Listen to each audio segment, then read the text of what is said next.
আচ্ছা, আজকে তো শবে বরাতের রাত্র। এখন কালকে শাহাদতের কাছ থেকে শুনলাম অনেক কিছু। জুবাইর তো আমার খুব কাছের বন্ধু।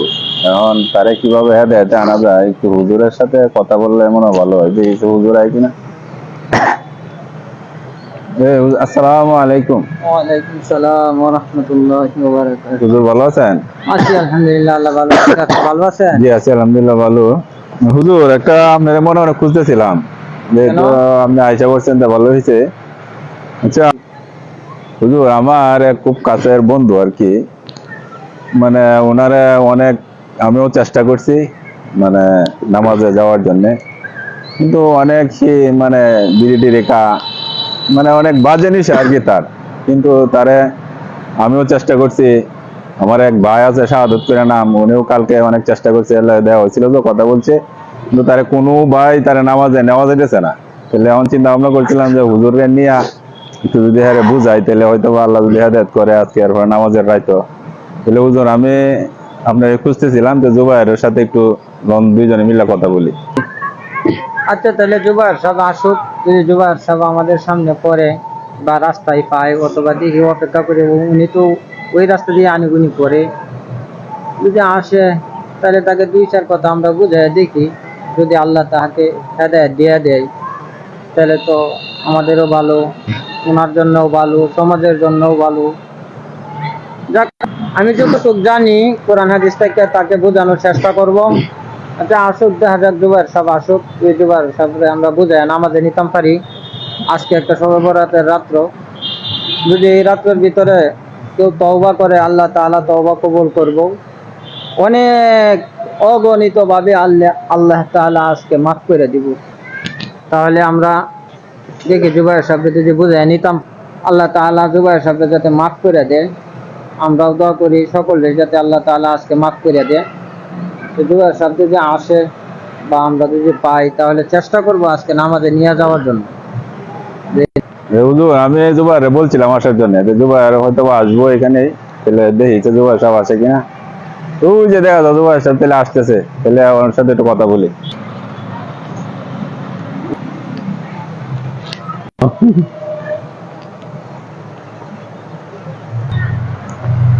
আসসালামু আলাইকুম। ওয়ালাইকুম আসসালাম ওয়া রাহমাতুল্লাহি ওয়া বারাকাতুহু। কেমন আছেন? আছি আলহামদুলিল্লাহ ভালো। আপনি ভালো আছেন? জি হুজুর, আলহামদুলিল্লাহ ভালো আছি। তো আমি আসলে মনে মনে আপনারই খুঁজতেছিলাম। গতকালকে আমি চাইছিলাম আমি নিজে যে ভাবছিলাম সাক্ষাৎ করবো। যাক, আলহামদুলিল্লাহ আপনাদেরকে পেয়ে গেছি, খুব ভালো লাগছে। তো সবকিছু মিলে ভালো আছেন আপনি, না? আছি আলহামদুলিল্লাহ ভালো আছি। উনি আমাকে একটা কথা বলছে যে আপনি নাকি এই সমাজের অনেক গুরুত্বপূর্ণ একজন মানুষ, অনেকে দান খয়রাত অনেক কিছুই করেন, কিন্তু আপনি নামাজে যাইতে চান না। নামাজ নিয়ে কথা বললে আরো আপনি নাকি রাগান্বিত হয়ে যান, যে নামাজের মধ্যে হুজুররা এই কয়, এক হুজুর এটা কয়, অন্য হুজুর আরেকটা কয়। এই নিয়ে আপনার ভিতরে অনেক কিছু ঢুকে গেছে, দিছে নামাজে আপনি যাইতেই চান না। কথাবার্তা আমি শুনছি। যাক ভাই, আজকে যেহেতু শবে বরাতের রাত্র, ভিতরে আমরা যতটুকুই করি, এই যে দান করছেন আপনি, মানুষের জনকল্যাণমূলক যেগুলা কাজ কাম আপনি করছেন, এগুলো অনেক উন্নতি কাজ, অনেক সওয়াবের কাজ। তবে ভাই, মুসলমান এবং কাফেরের ভিতরে পার্থক্য হইল নামাজ দিয়া। আপনি যে একজন মুসলমান, আপনার কিন্তু নামাজ দিয়ে আপনার পরিচয় ধরে তুলতে হবে। হুজুর দেখেন, একটা কথা বলি। আপনি তো অনেকক্ষণ কথা বললেন, আজকে নামাজের জন্য আমাকে বলতে হবে না। শবে বরাতের রাত্রে আমি এমনিতে নামাজ পড়তে যাব।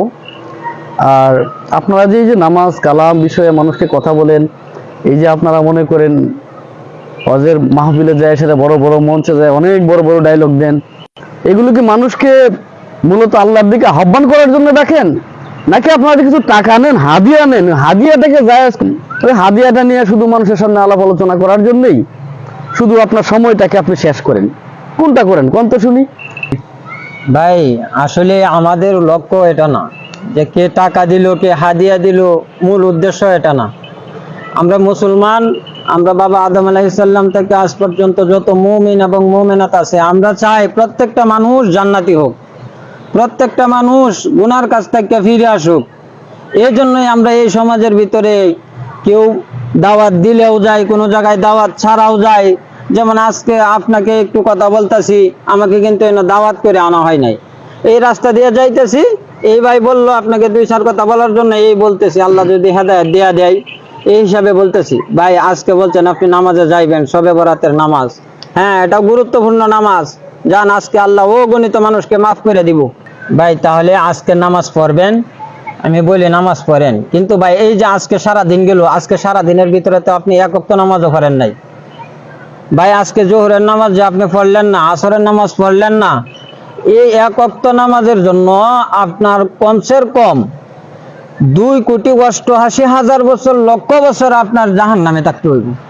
আর আপনি যদি আজকের শবে বরাত না, এখন থেকে মৃত্যুর আগ পর্যন্ত কোনো শবে বরাতের নামাজ আপনি পড়লেন না, একটা গুনাহ আপনার নামে লেখা হইব না। একটু কথা বলি, আমি আমি না হয় জাহান্নামের আগুনে জ্বলবো, কিন্তু আপনারা যে এই যে বয়ানগুলোতে একজন আরেকজনের বিরুদ্ধে কথা বলেন, আপনারা এক হুজুর আরেক হুজুরের বিরুদ্ধে কথা বলেন, এইটা ঠিক না ওইটা ঠিক, ওইটা ঠিক না হুজুর বলে আপনার বিরুদ্ধে, ওইগুলোর জন্য আপনারা জাহান্নামে জ্বলবেন না? ওইগুলো আপনাদের কি পরিহার করা উচিত না? সাধারণ জনগণ কোন দিকে যাবে আপনাদের জন্য? আপনাদের জন্য তো আমাদের মতো সাধারণ আম পাবলিক এই ইসলাম থেকে আরো দূরে সরে আসবে। ভাই আমাদের কাজ হলো, আপনি যে এই যে বললেন যে আজকে নামাজে যাবেন, যান, তবে ভাই এই জাহান্নামের আগুনে আপনার কিন্তু এই ফরজ নামাজ ছাইরা দেওয়ার জন্য আপনার কিন্তু আমি জাহান্নামে যাইতে আপনাকে হবে। এটা বলি নাই, আমি বলছি যে আপনারা যে দুর্নাম করেন একজন আরেকজনের, এইগুলো কিভাবে শেষ হবে দেশ থেকে, ওইগুলো নিরসনের জন্য কাজ করেন। ইনশাআল্লাহ আমি মুসলমান, আমি আমার বন্ধু ভাই, কোনো আর সবাই হুজুরকে আপনাকে নামাজের মাধ্যমে কোনো নামাজ পড়া লাগবে না, এই হুজুর বলছে নামাজ পড়া লাগবে না, এই হুজুর বলছে নামাজ পড়তে হইব, এই নিয়ে কোনো মতভেদ আছে? এই নিয়ে মতভেদ নাই, কিন্তু তাহলে আপনি হুজুররা এই যে সামনে কথা এই দেখেন তারাবির নামাজ দুই আপনাদের মতো না, একজন 8 টাকা একজন 20 টাকা, আমরা কয় টাকা করব? ভাই এই যে তারাবির নামাজ তো হলো সুন্নত ভাই, তারাবির নামাজ হলো একটা সুন্নত নামাজ, এটা যদি আপনি নাও পড়েন জরুরতের কারণে, এই তারাবির নামাজ আপনার যদি জরুরতের কারণে আপনি যদি না পারেন শুধু রোজা রাখেন, রোজাটা ফরজ, কিন্তু হ্যাঁ তারাবির নামাজও পড়তে হইব, এটাও সুন্নতে মুআক্কাদা, এটাও পড়া দরকার, কিন্তু বিশেষ কোনো কারণে যদি আপনি ছাইরা দেন, এই জন্য আপনার জাহান্নামে যাইতে হবে না ভাই। এই ছোট ছোট বিষয় নিয়ে আলেমদের ভিতরে মত পার্থক্য, এটা আজকে না, নবীর আমল থেকেই হয়ে আসছে, কিয়ামতের আগ পর্যন্তই থাকবে। কিন্তু আপনি এটার জন্য আপনার নামাজ ছাইরা দেওয়ার জন্য তো কোনো হুজুর বলে নাই আপনাকে। ভাই আপনি আজকে এই শবে বরাতের নামাজে যান, যাই আল্লাহর কাছে কান্নাকুটি করিয়া মাফ চান, মাফ চাইয়া ভাই নামাজ ধরেন, 5 ওয়াক্ত নামাজ এটা ভাই পড়তে হইব। আপনি ভাই নামাজটা পড়েন, না হয় কিন্তু জাহান্নামে ভাই যাইতে হইব। যাক হুজুর, আসলে আমার অনেক ভুল ছিল বুঝছেন, আমি আসলে এইভাবে বুঝিনি, আমি সবসময় আসলে আপনাদের ভুল ত্রুটিগুলো শুধু ধরে তোলার চেষ্টা করছি। আমি আসলে অনেক বড় ভুল করে ফেলছি, আমার জীবনে অনেক নামাজ আমি কাজা করছি, আমি নামাজ পড়ছি না। আল্লাহর রাস্তায় আমার জন্য আপনারা দোয়া করবেন, আমি আজকে থেকে 5 ওয়াক্ত নামাজ যেন পড়তে পারি, এবং জামাতের সহিত জন্য পড়তে পারি, এবং আলেমদের জন্য সম্মান প্রদর্শন করতে পারি। ইনশাল্লাহ আমার জন্য আপনারা দোয়া করবেন। আমার বন্ধুর জন্য আমার অনেক দোয়া, সে আমার এই পথে আনার জন্য অনেক চেষ্টা করছে। আমি আজকে থেকে 5 ওয়াক্ত নামাজ পড়বো ইনশাআল্লাহ। সকল মুসলমান ভাইকে 5 ওয়াক্ত নামাজ পড়ার তৌফিক দান করুন। জি ভাই, জি জি, আসসালামু আলাইকুম।